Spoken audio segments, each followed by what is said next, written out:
Alright, everybody. We are pretty much going to be... Oh, let me put that back up properly. There we go, that's better. So today, it's basically all about lots and lots of dungeons. Wait, who is Bastard? Oh right, Doug Trio.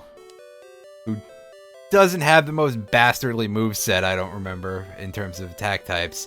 Oh god, this is gonna be a nightmare, because I don't remember what any attack types are. It may have been a mistake to take a 1 week break in this. Then again, we're doing, like, weekly sessions anyway, so... Guarding a poster. Yeah, okay, buddy. You are not at all suspicious. How much do you need to guard a poster?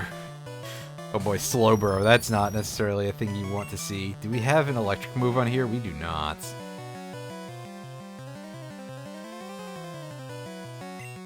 So I think Pliskin has an electric move. I wish I could check move typings in Gen 1, but I've decided to apparently make this as hard on myself as possible. Ouch. Yeah, there we go. Psychic, which is actually electric.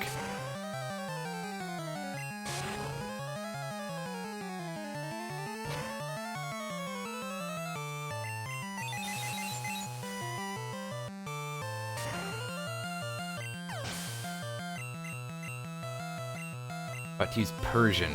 And we remember that we have a fighting type move back on Maxwell, so we can deal with this, thankfully.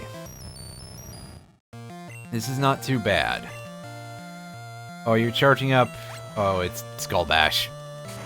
Okay. I guess that move exists. Although now that I've insulted it, it's probably gonna hurt real bad. Only 11 damage. That's nothing. Come on, buddy. Dang.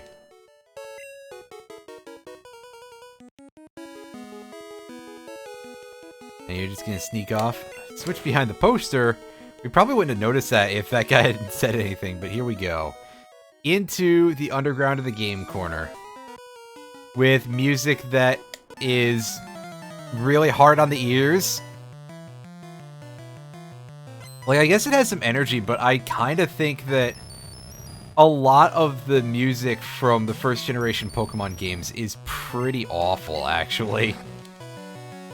Hey, look, Fire Punch. That's doing the kind of damage it would do to a Magneton in the regular game. If it was the regular type, that is. And a Magneton in later generations as well. Diglett. Our cut is water type, so we'll go ahead and we'll keep that. We'll just keep at it. Hey! Free real estate.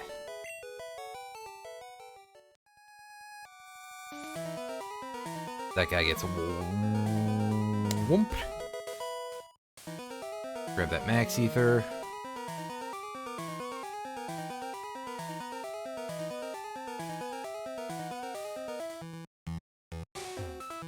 Oh, stop walking into the walls. Who are you? Well, nobody of consequence. Hello, Mark. How is it going? I don't remember what I'm doing in this. Except for walking around in the basement of a casino. Completely unattended, like a normal person.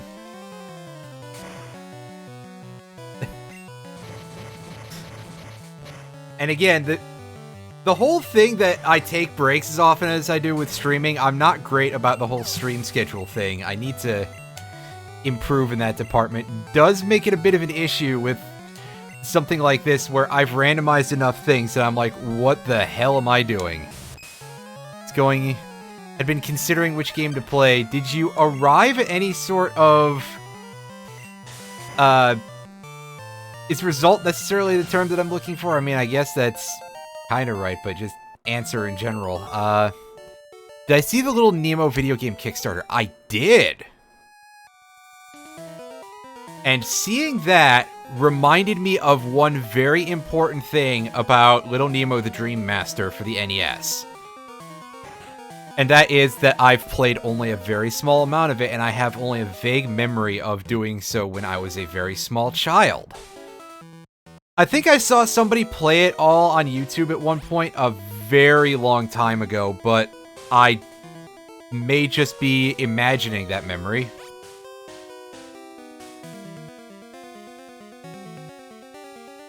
Still, neat to see that. That is, I mean, I'm also thinking, like, wait a second. Was that not, like, a film franchise or something originally? Or, you know, not originally a video game, at least? And that was the thing that Capcom licensed, so that seems highly unusual. Most of the way through Ori and the Will of the Wisps, as well as Super Hot Mind Control. I have not played Super Hot in any of its forms. I want to see what that TM we just got was, though. What's the deal game? Whirlwind. That's not going to be very useful. What do you think we are, playing competitive? I've seen the AI pull out competitive strats in some of these randomizers before, but no.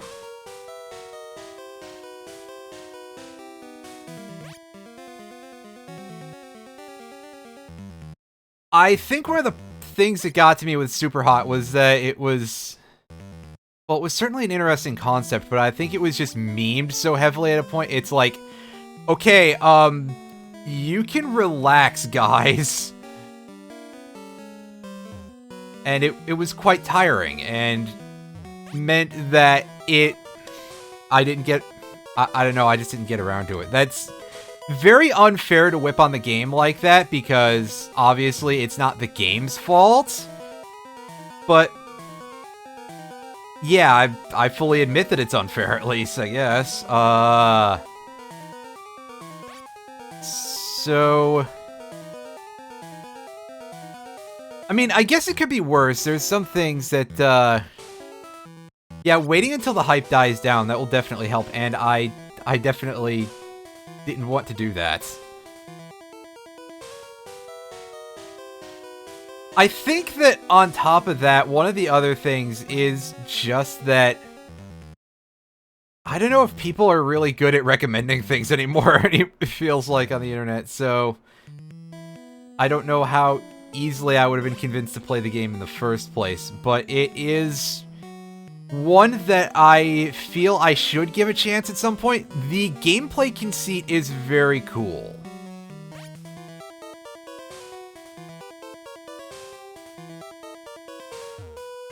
It's sort of this, like, I guess a little bit of a puzzle game, because of course the enemies move only when you do.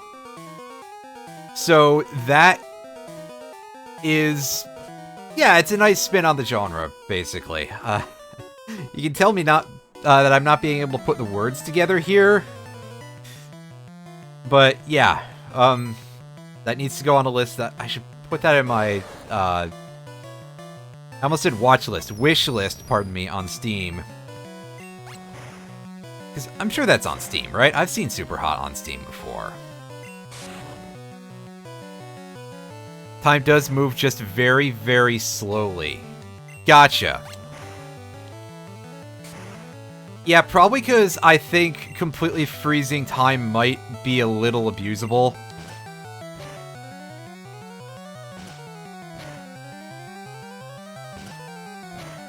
Alright, Tauros, you can relax anytime. Wow. The 5-hitter. Jeez. That Tauros is very displeased with me. It's like, why aren't you using a Tauros in your team, buddy? Well, because I don't think I found one.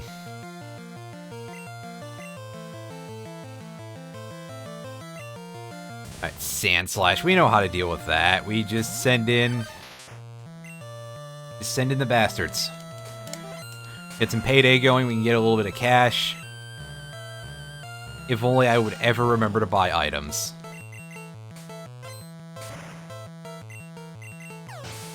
That's a big if.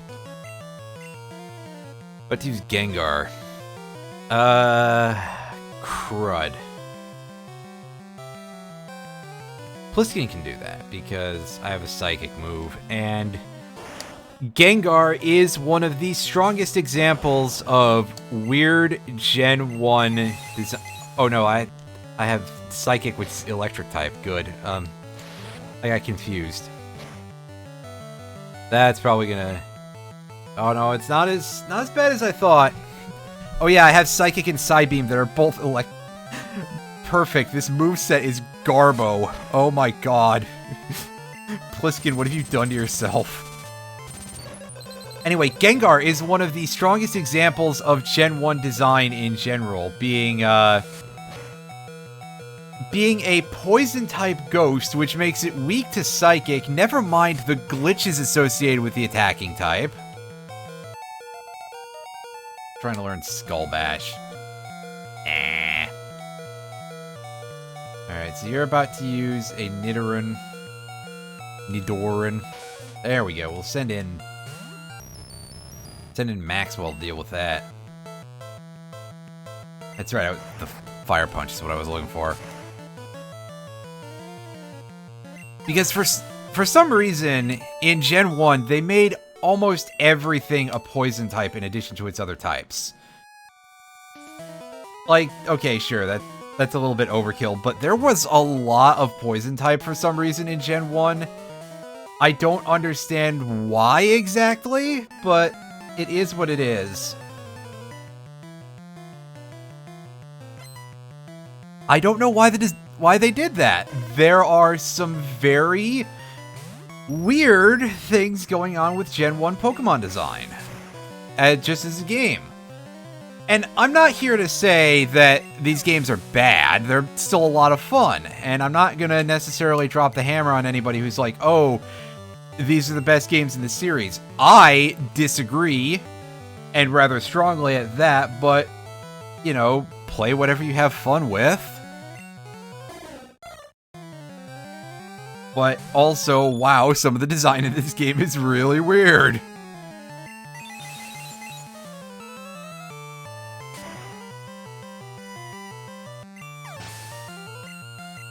Yeah, I suppose there is that. There's also a more monstrous streak to the designs in general. Like, here's Scyther, which looks just kind of... yeah. A lot more of, like, a monster than a lot of later Pokemon. Also, I just sort of noticed... oh no, you're about to see that I'm using an emulator. Look at how Persian's whiskers on the sprite just sort of... oh, thanks for disappearing, Mouse. Just sort of cut off.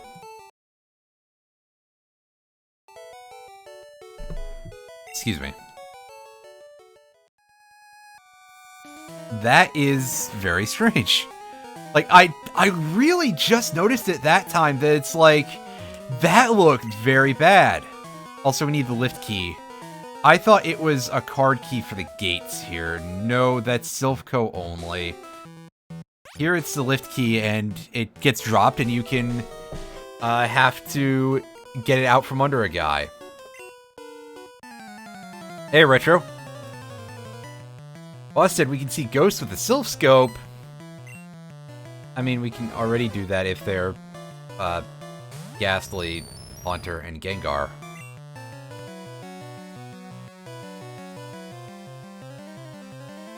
I think Razor Leaf can do this. We should be able to do decent damage. We have 11 levels on this thing. We did things a little bit out of order, you could say. Oh, we missed with Cut. Oh, the level equals damage moves are just out in force today. We've seen a lot of Nightshade. We've seen... there's at least one Seismic Toss. Or, if you're the announcer from Pokemon Stadium, Siesmic Toss. The announcer in Stadium pronounces a lot of words in attack names a little bit funnily, but that one has just kind of always been the big standout to me. Is good old Siesmic Toss. Also another Gengar. Get a load of this. I then realized, oh yeah, it's Gengar. Fire Punch it. That'll do. About to use Starmie. That's a little bit more unfortunate, but I think we've got the solution. Sadly, the correct answer is Bubsy.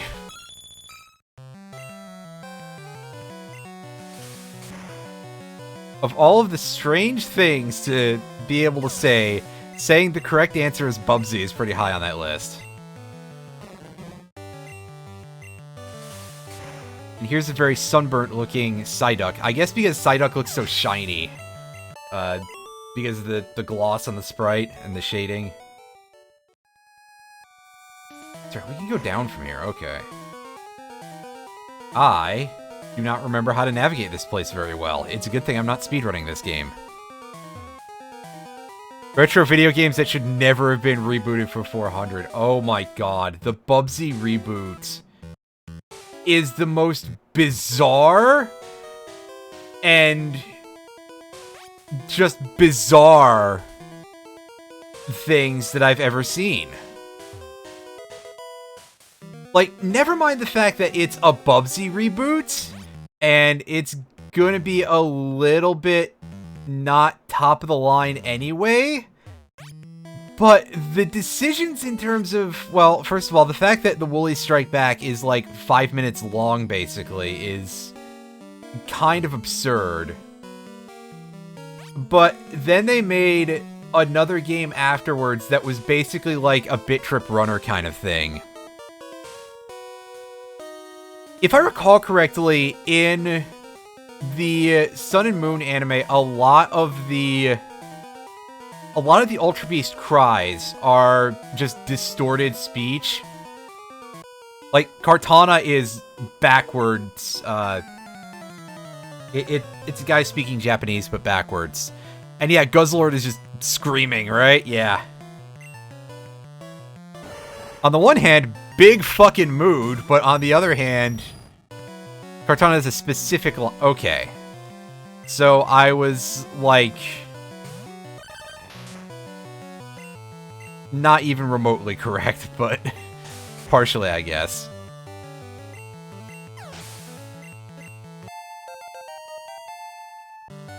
Trying to learn Haze? Nah.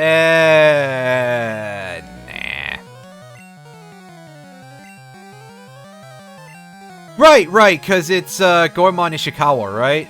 Yeah, I'm clearly pronouncing his name wrong, but...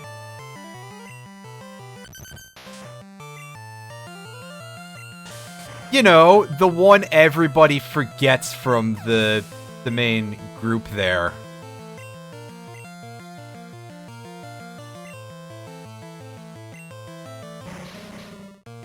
I remember when they screwed up Coughing Sprite this much that Coughing has the skull and crossbones as a forehead mark, basically.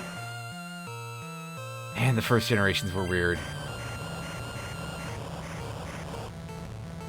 Yeah, that's a good thing. I'm kind of not 100% surprised by that, just because... then again, the Pokemon anime is a little bit all over the place when it comes to what they do with the sounds of cries. Some of them where it's the Pokemon speaking its name are obviously changed.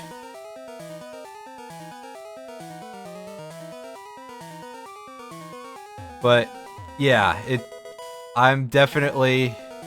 it's good that they kept that. So here's where we get our lift key, right? This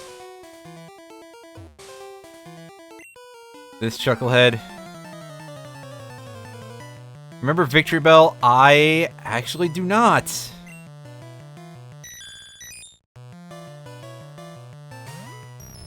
Aside from James getting bitten by it over and over and almost swallowed.